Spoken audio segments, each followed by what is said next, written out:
Hello friends, welcome to GK India. आज की इस वीडियो में 28 मई 2022 के टॉप 25 करंट अफेयर्स के बारे में जानेंगे।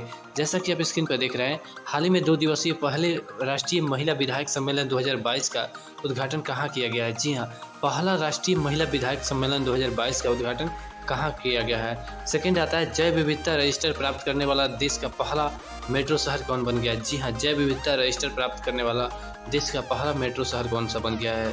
इन सारे क्वेश्चन का जवाब जानेंगे हम इसी वीडियो में, लेकिन पहले स्टेप बाय स्टेप बढ़ते हुए क्वेश्चन नंबर 1 को देखते हैं। क्वेश्चन नंबर 1 आता है, जैव विविधता रजिस्टर प्राप्त करने वाला देश का पहला मेट्रो शहर कौन सा बन गया है। जी हाँ, इसका राइट आंसर होगा ऑप्शन नंबर सी, कलकत्ता। जी हाँ, कलकत्ता कहाँ है? पश्चिम बंगाल की राजधानी है, ठीक है। और पश्चिम बंगाल के वर्तमान में मुख्यमंत्री कौन है? ममता बनर्जी। उसके साथ ही मैं बता दूं, कलकत्ता यह एक मेट्रो शहर है जो जैव विविधता रजिस्टर प्राप्त करने वाला देश का पहला मेट्रो शहर बन गया है। नेक्स्ट क्वेश्चन आता है, हाल ही में राष्ट्रपति रामनाथ कोविंद ने 2 दिवसीय पहले राष्ट्रीय महिला विधायक सम्मेलन 2022 का उद्घाटन कहाँ किया है। अर्थात इसका उद्घाटन किसने किया? राष्ट्रपति रामनाथ कोविंद ने। पहले यहाँ पे 2 दिवसीय हुआ था, अर्थात 2 दिनों का कार्यक्रम था। पहले राष्ट्रीय, अर्थात यहाँ पर राष्ट्रीय स्तर पर पहला महिला विधायक सम्मेलन का ये पहला ही सम्मेलन था जो 2022 में शुरुआत किया गया है। और इसका पहला उद्घाटन सम्मेलन कहाँ हुआ है, तो ऑप्शन नंबर हो जाएगा तिरुवनंतपुरम। और मैं बता दूं तिरुवनंतपुरम कहाँ है, तो यह केरल की राजधानी है, ठीक है। केरल को संक्षिप्त में केएल के नाम से जाना जाता है। इसके साथ ही मैं बता दूं, केरल के वर्तमान में मुख्यमंत्री पिनराई विजयन है और राज्यपाल आरिफ मोहम्मद खान है। नेक्स्ट क्वेश्चन आता है, बहरीन पैरा बैडमिंटन में भारत ने अब तक कितने पदक जीते हैं। जी हाँ, बहरीन पैरा बैडमिंटन में भारत ने अब तक कितने पदक जीते हैं। यहाँ पे हो जाएगा ऑप्शन नंबर सी, 23 पदक। जी हाँ, बहरीन पैरा बैडमिंटन में भारत ने कुल 23 पदक जीते हैं। नेक्स्ट क्वेश्चन आता है, हाल ही में भारतीय सेना की पहली महिला लड़ाकू एवियर कौन बनी है। जी हाँ, यहाँ लड़ाकू विमान से संबंधित एक नया पद है। यहाँ पे पहली महिला लड़ाकू एवियर कौन सी बनी है। यहाँ पे ऑप्शन नंबर डी हो जाएगा अभिलाषा बराक। जी हाँ, अभिलाषा बराक देश की पहली भारतीय सेना की पहली लड़ाकू एवियर बनी है, ठीक है, अभिलाषा बराक। नेक्स्ट क्वेश्चन आता है, हाल ही में भारत के सबसे बड़े ड्रोन फेस्टिवल का उद्घाटन कहाँ किया गया। जी हाँ, अभी हाल ही में भारत का सबसे बड़ा ड्रोन फेस्टिवल का उद्घाटन किया गया था। इसका उद्घाटन कहाँ पे किया गया था, तो इसका राइट आंसर होगा नई दिल्ली। जी हाँ, अभी हाल ही में भारत के नई दिल्ली में देश के सबसे बड़े अर्थात भारत के सबसे बड़े ड्रोन फेस्टिवल का उद्घाटन किया गया था नई दिल्ली। ऑप्शन नंबर सी नई दिल्ली। अब ये जान लेना जरूरी है कि इसका उद्घाटन किसने किया, ये भी ज़्यादा महत्वपूर्ण होता है। इसका उद्घाटन भारतीय प्रधानमंत्री नरेंद्र मोदी ने किया। जी हाँ, यहाँ पे ध्यान दीजिएगा, भारतीय पीएम अर्थात नरेंद्र मोदी ने देश के पहले अर्थात भारत के सबसे बड़े ड्रोन फेस्टिवल का उद्घाटन किया है। नेक्स्ट क्वेश्चन आता है, हाल ही में किससे Order of the British Empire के मानद अधिकारी से सम्मानित किया गया है। ठीक है, यहाँ पे समझिए, Order of the British Empire के मानद अधिकारी से सम्मानित किससे किया गया है। यहाँ पे ऑप्शन नंबर बी हो जाएगा किशोर जयरामन। जी हाँ, किशोर जयरामन को हाल ही में Order of the British Empire के मानद अधिकारी यानी उपाधि भी कहेंगे, अधिकारी दोनों भी शब्द आता है, ठीक है, उपाधि से सम्मानित किया गया है। अधिकारी यहाँ पे सम्मानीय की वजह से, उपाधि भी होता है लेकिन अब अधिकारी सम्मानीय की वजह से जुड़ जाता है, यहाँ पे दोनों हो जाएगा। तो किसे सम्मानित किया गया, यहाँ पे हो जाएगा किशोर जयरामन। नेक्स्ट क्वेश्चन आता है, किस राज्य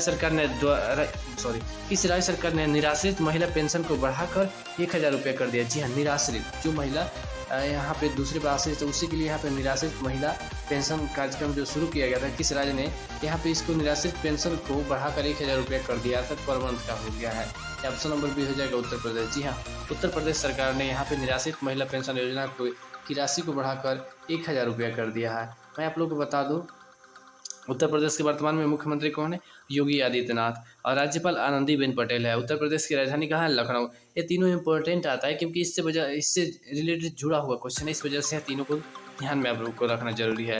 नेक्स्ट क्वेश्चन आता है, हाल ही में रिजर्व बैंक ने किस देश के साथ व्यापार लेन देन को भारतीय रुपये में निपटाने की अनुमति या मंजूरी दे दी है। अर्थात आरबीआई ने, reserve bank of India, RBI के गवर्नर कौन है?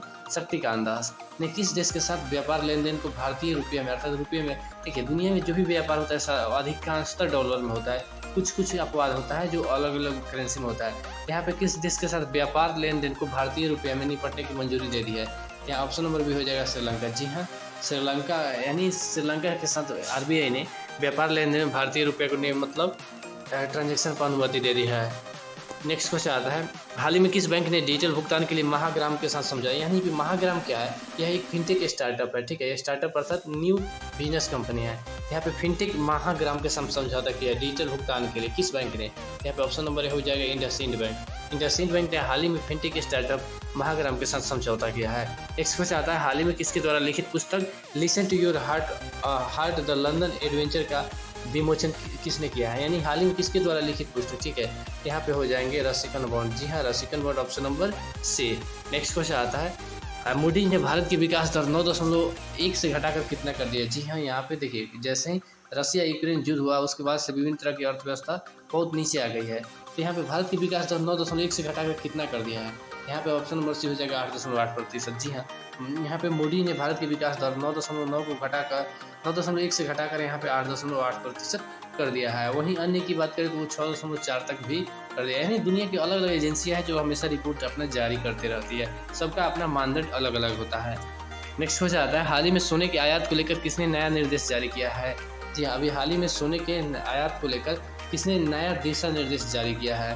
तो यहाँ ऑप्शन नंबर सी हो जाएगा रिजर्व बैंक ऑफ इंडिया, अर्थात RBI ने सोने के आयात को लेकर सोना अर्थात आप जो गहना होता है सोने की आयात को लेकर किसने नया दिशा निर्देश जारी किया था। RBI के गवर्नर कौन है, शक्तिकांत दास। नेक्स्ट क्वेश्चन आता है, एशिया कप 2022 हॉकी टूर्नामेंट में किस देश ने इंडिया।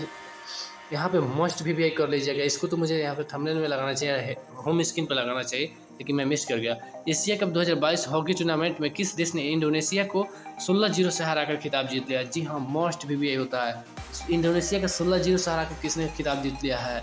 गर्व से कहिए मैं भारतीय हूँ।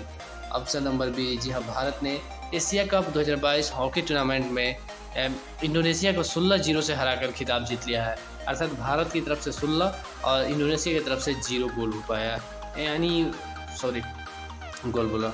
नेक्स्ट क्वेश्चन आता है, हाल ही में किसने 40वें प्रगति संवाद की अध्यक्षता की है। जी हाँ, यानी 40वें प्रगति संवाद जो हुआ है, नहीं कार्यक्रम जो होता है, जितने भी रिपोर्ट होता है सभी अधिकारियों मंत्रियों की, इसके प्रगति संवाद की अध्यक्षता किसने की, यानी सबकी प्रगति के बारे में। तो यहाँ पे ऑप्शन नंबर सी हो जाएगा नरेंद्र मोदी, अर्थात प्रधानमंत्री नरेंद्र मोदी ने 40वें प्रगति संवाद की अध्यक्षता की। नेक्स्ट क्वेश्चन आता है, IBA international boxing association, IBA का मतलब समझिए इंटरनेशनल बॉक्सिंग एसोसिएशन, यहाँ पे समझिए इंटरनेशनल बॉक्सिंग एसोसिएशन महिला विश्व मुक्केबाजी चैंपियनशिप 2022 में कौन सा देश मतलब शीर्ष पर रहा है। ठीक है, यहाँ पे विश्व आ रहा है शीर्ष पर, अर्थात सर्वश्रेष्ठ यानी नंबर 1 पर कौन सा देश रहा है।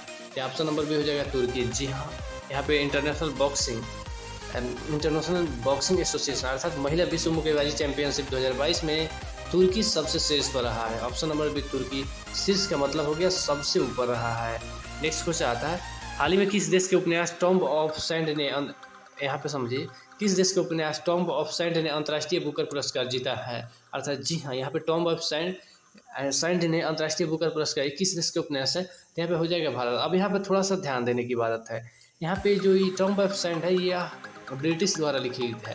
अब मैं बता दूँ, यह जो उपन्यास मिला है पहला भारतीय उपन्यास, इसका लेखक मतलब गीतांजलि श्री द्वारा, इस पुस्तक का नाम है ओरिजिनल रेत समाधि। ठीक है, और इसका इंग्लिश रूपांतरण किया है एक ब्रिटिश लेखक, यानी उसको ब्रिटिश लेखक यहाँ पे देखेंगे उनका नाम है डेजी रॉथवेल। ठीक है, डेजी रॉथवेल ने इसका इंग्लिश में रूपांतरण किया और उसके बाद में इसका नाम उन्होंने रखा टॉम्ब ऑफ सैंड। ठीक है, टॉम्ब, मैं आप लोगों को दिखा रहा हूँ टॉम्ब ऑफ सैंड। और उसके वजह से क्या हुआ कि यहाँ पे इसको इस साल अंतर्राष्ट्रीय बुकर पुरस्कार में अब तक कोई भी भारतीय यहाँ पे पुस्तक नहीं गया था, लेकिन ये पहला हिंदी साहित्य है, उपन्यास है, जिसको इंग्लिश में ट्रांसलेट करने के बाद यहाँ पे डेजी रॉथवेल और यहाँ पे हो जाएंगे गीतांजलि श्री, दोनों को संयुक्त रूप से। अब मैं बता दूँ, अंतर्राष्ट्रीय बुकर पुरस्कार का जो भी पुरस्कार राशि मिलता है किसी भी भाषा में, अगर उसका ट्रांसलेट दूसरा कोई करता है तो पुरस्कार राशि दोनों में समान रूप से वितरित किया जाता है। ये नहीं कि कोई भेदभाव, किसी को 30%, किसी को 60%, किसी को ऐसा कुछ नहीं है, दोनों को समान रूप से वितरित किया जाता है, चाहे वो किसी भी भाषा में, अगर उसका इंग्लिश ट्रांसलेट हुआ तो यहाँ पुरस्कार इस तरह से दिया जाता है। यहाँ पे हो जाएंगे गीतांजलि श्री, अगर पहला हिंदी उपन्यास जिसको अंतर्राष्ट्रीय बुकर पुरस्कार मिला है, तो यहाँ पे गीतांजलि श्री द्वारा लिखित पुस्तक रेत समाधि, यहाँ पे मोस्ट इंपॉर्टेंट है रेत समाधि, और इसी का इंग्लिश जब रूपांतरण किया गया, डेजी रॉथवेल ने जब इसका अंग्रेजी में अनुवाद किया, उसका नाम रख दिया टॉम्ब ऑफ सैंड, इस वजह से यहाँ पे इसको पुरस्कार मिला है। तो यहाँ पे हो जाएंगे ऑप्शन नंबर 1 भारत ही होगा, और यहाँ पे टॉम्ब ऑफ सैंड ने जो पुरस्कार जीता है वो भारत का ही उपलब्धि कहा जाएगा, जो हिंदी से पहला सम्मानित प्रयास है। नेक्स्ट क्वेश्चन आता है, सुप्रीम कोर्ट ने AIFF, ठीक है, अर्थात यहाँ पे संगठन है AIFF के कामकाज की निगरानी के लिए कितनी सदस्य समिति नियुक्त किया, अर्थात इनकी कामकाज की निगरानी के लिए कितने सदस्यीय समिति नियुक्त की है, किसने, सुप्रीम कोर्ट, अर्थात चीफ जस्टिस। सुप्रीम कोर्ट के मुख्य न्यायाधीश कौन है, NV रमन्ना। यहाँ पे ऑप्शन नंबर डी हो जाएगा 3 सदस्यीय। जी हाँ, सुप्रीम कोर्ट ने AIFF के कामकाज की निगरानी के लिए 3 सदस्यीय समिति नियुक्त की है। नेक्स्ट क्वेश्चन आता है, हाल ही में मंकी पॉक्स का पहला मामला किस खाड़ी देश में मिला? जी हाँ, मैं बता दूँ, मंकी पॉक्स अफ्रीका के देशों में बहुत समय से होता रहा है, लेकिन अदर कंट्री में बात करें तो यहाँ नहीं पाया जाता था। लेकिन हाल ही के समय में अमेरिका और यूरोप में बहुत तेज़ी से इसका मामला बढ़ा है। और एशिया अर्थात खाड़ी देशों की बात करें तो पहला मामला संयुक्त अरब अमीरात में मिला है, जिसकी राजधानी अबू धाबी है, और इसका एक प्रमुख शहर दुबई, जिसे सभी लोग जानते हैं, यहाँ पे मिला है। ठीक है, तो मंकी पॉक्स का पहला खाड़ी देश में मामला किस देश में मिला? यहाँ पे ऑप्शन नंबर संयुक्त अरब अमीरात। मंकी पॉक्स अर्थात बंदरों से रिलेटेड एक बीमारी है जो मनुष्यों में नहीं पाया जाता है, लेकिन वर्तमान समय में यह मनुष्यों में भी मिल रहा है, जो बहुत ही ज़्यादा चिंताजनक बन गया है। नेक्स्ट क्वेश्चन आता है, WEF का यात्रा और पर्यटन प्रतिस्पर्धात्मक सूचकांक 2021 में भारत का स्थान कौन सा है? यहाँ पे WEF के बारे में बात करें, वर्ल्ड इकोनॉमिक फोरम, ठीक है, विश्व आर्थिक मंच, यहाँ पे हो जाएगा। WEF का यात्रा और पर्यटन प्रतिस्पर्धात्मक सूचकांक 2021 में भारत का स्थान कौन सा है? यहाँ पे ऑप्शन नंबर सी हो जाएगा 54वां। जी हाँ, 54वां स्थान इसमें भारत को मिला है। नेक्स्ट क्वेश्चन आता है, हाल ही में किसने इंडियन कमोडिटी एक्सचेंज, यहाँ पे आई से इंडियन कमोडिटी एक्सचेंज लिमिटेड, ठीक है, ICEAL, ठीक है, यहाँ पे एक्सचेंज लिमिटेड, यहाँ पे ICEX ऐसा होता है, यानी एक कमोडिटी, जैसे शेयर मार्केट में सुनते हैं कि NSE BSE, इसी तरह के यहाँ इंडियन कमोडिटी एक्सचेंज लिमिटेड था, जिसकी अस्थाई इसको अस्थाई मान्यता मिल गया था, लेकिन इसको हाल ही में किसने खत्म कर दिया है? यहाँ ऑप्शन नंबर सी होगा सेबी। बाजार नियामक सेबी ने हाल ही में Indian commodity exchange limited ICEX की अस्थाई मान्यता को खत्म कर दिया, अर्थात सेबी हो जाएगा। नेक्स्ट क्वेश्चन आता है, हाल ही में किसने बैंकों को सभी ATM में कार्डलेस नगद निकासी की सुविधा देने का? जी हाँ, कार्डलेस मतलब बिना कार्ड के कैसे रुपये लोग निकासी कर सकते हैं, वहाँ पे अंगूठा कुछ कोड सिक्योरिटी डालकर यहाँ पे ATM से रुपये निकाल सकते हैं। सभी ATM में इस तरह की सुविधा करने का निर्देश किसने दिया है? तो इसके विभाग से संबंधित जो इसका फादर होंगे, अर्थात यहाँ पे हो जाएंगे RBI ने हाल ही में इसका निर्देश दिया है। नेक्स्ट क्वेश्चन आता है, हाल ही में जारी एक रिपोर्ट के अनुसार घर से काम करने के लिए दुनिया के 10 सबसे अच्छे शहरों की सूची में शीर्ष पर कौन सा शहर है? जी हाँ, अर्थात वर्क फ्रॉम होम करने के लिए, शहरों में रहकर वर्क फ्रॉम होम करने के लिए दुनिया के 10 सबसे अच्छे शहरों में शीर्ष स्थान अर्थात प्रथम स्थान किस शहर को मिला है? यहाँ पे हो जाएंगे ऑप्शन नंबर 20 सिंगापुर। सिंगापुर जानते हैं एक एशियाई कंट्री है जो बहुत ही छोटा सा देश है। इस शहर को पूरा घूमना चाहें तो आप 1 घंटे में कार से घूम सकते हैं। 1 घंटा से ज़्यादा का यहाँ पे समय नहीं लगता है। बहुत छोटा ही शहर है, लेकिन दुनिया का सबसे विकसित शहरों में एक आता है। नेक्स्ट क्वेश्चन आता है, हाल ही में किस राज्य सरकार ने राज्य के सरकारी विश्वविद्यालय के चांसलर राज्यपाल की बजाय मुख्यमंत्री को बनाने के लिए अधिनियम में संशोधन का ऐलान किया? जी हाँ, देखिए क्या हुआ था, यहाँ पे पश्चिम बंगाल सरकार था, यहाँ पे राइट आंसर होगा पश्चिम बंगाल सरकार और राज्यपाल के बीच हमेशा टकराव होते रहता है, क्योंकि पश्चिम बंगाल में जो सरकार है वर्तमान में TMC पार्टी की है, और यहाँ पे जो राज्यपाल नियुक्त होते हैं वो केंद्र सरकार के द्वारा, तो केंद्र सरकार के प्रतिनिधि ही होते हैं राज्यपाल। तो यहाँ राज्यपाल BJP अर्थात यहाँ पे BJP पार्टी के ही कोई लीडर होते हैं। उसके बाद क्या होता है, इन दोनों में टकराहट होने लगती है। इस वजह से कई बार इनको चांसलर को मतलब शक्तियों को कम करने के लिए यहाँ पे राज्य सरकार ने, देखिए कोई भी राज्य का यहाँ पे प्रमुख पद होता है, उसका हेड होता है राज्यपाल, ठीक है। लेकिन यहाँ पे क्या हुआ कि बहुत ज़्यादा टकराहट के कारण यहाँ पे मतलब पश्चिम बंगाल सरकार ने अधिनियम में संशोधन कर राज्य सरकार के जो भी विश्वविद्यालय होगा उसके चांसलर राज्यपाल की बजाय मुख्यमंत्री को बुलाने का ऐलान किया। ऑप्शन नंबर ए हो जाएगा पश्चिम बंगाल की राजधानी कहाँ है? कोलकाता। और यहाँ ठीक है। नेक्स्ट क्वेश्चन आता है, हाल ही में किस देश की संसद ने चुनाव में EVM अर्थात इलेक्ट्रॉनिक वोटिंग मशीन, जो यहाँ पे इलेक्ट्रॉनिक वोटिंग मशीन के तहत चुनाव होता है, बताया यहाँ पे कहा है हाल ही में किस देश की संसद ने चुनाव में EVM के उपयोग पर रोक लगाने के लिए विधेयक पारित किया है? जी हाँ, अब यहाँ पे EVM से चुनाव नहीं होंगे। किस देश ने रोक लगाने की? यहाँ पे ऑप्शन नंबर देखिए, जमाना डिजिटल हो रहा है लेकिन ये लोग फिजिकल बदल रहा है। देखिए विभिन्न तरह के चुनाव में आरोप लगाना सही है, लेकिन इस तरह के मतलब चेंजिंग करना सही नहीं है, क्योंकि कागज़ पे जो चुनाव होते हैं वो बहुत ज़्यादा धांधली होता है, उसमें गड़बड़ी होता है, ये ज़्यादा दिन चलेगा नहीं। जैसे हम लोग को देश में मांग किया जाता है कि यहाँ पे एक दल ने यहाँ पे शासन कर रहा है गड़बड़ी करके, लेकिन अगर वैसा रहता है तो अन्य राज्यों में कैसे आ सकता है? मैं किसी पार्टी को सपोर्ट नहीं कर रहा, लेकिन थोड़ा सा बात समझें, क्योंकि ज़माना जितना ज़्यादा डिजिटल हो रहा है उतना ज़्यादा चेंजिंग होना भी चाहिए। अब पहले कोई बैलगाड़ी से चलता था, आज के समय में कितने लोग चलते हैं आप ही लोग बताइए कमेंट करके। नेक्स्ट क्वेश्चन आता है, हाल ही में इस्लामिक स्टेट अर्थात एक आतंकवादी संगठन है जो दुनिया भर में इस्लाम को स्थापित, इन लोगों का एक अलग एथी है, ठीक है, आतंकी संगठन है इस्लामिक स्टेट। इसके नए सरगना अभी मैं बता दूँ इसके ये जो इसके नए सरगना अर्थात इस संगठन के दुनिया में जो सबसे सर्वश्रेष्ठ प्रमुख होते हैं अबू बकर अल बगदादी, जिसको कुछ समय पहले मतलब अमेरिका ने मार गिराया था पूर्व अमेरिकी राष्ट्रपति डोनाल्ड ट्रंप ने मार गिरवाया था। उस वक्त के बाद में यहाँ पे नया जो सरगना बना उसको हाल ही में किस देश में गिरफ्तार किया गया है? जी हाँ, यहाँ पे ऑप्शन नंबर बी हो जाएगा तुर्की। ठीक है, तुर्की की राजधानी अंकारा में इसको गिरफ्तार किया गया है।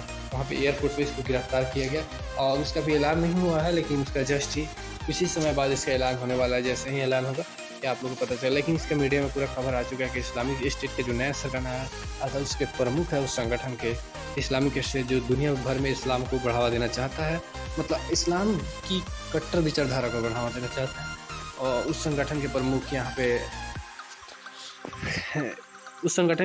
पे हाल ही में गिरफ्तार किया गया तुर्की में। इसके साथ ही मैं बता दूं इन सारे क्वेश्चन के जवाब मैंने यहाँ पे दे दिया है। आप चाहे तो इसका स्क्रीनशॉट कर सकते हैं या दिए गए टेलीग्राम लिंक से इसका पीडीएफ प्राप्त कर सकते हैं। आशा करते हैं आप सभी वीडियो पसंद आया होगा और ऐसे वीडियो के लिए प्लीज़ चैनल को सब्सक्राइब कीजिए, लाइक कीजिए और शेयर करना बिल्कुल ना भूलें। तब तक मिलती है फिर किसी ऐसे ही नए इंटरेस्टिंग और धमाकेदार वीडियो के साथ। जय हिंद, वंदे मातरम।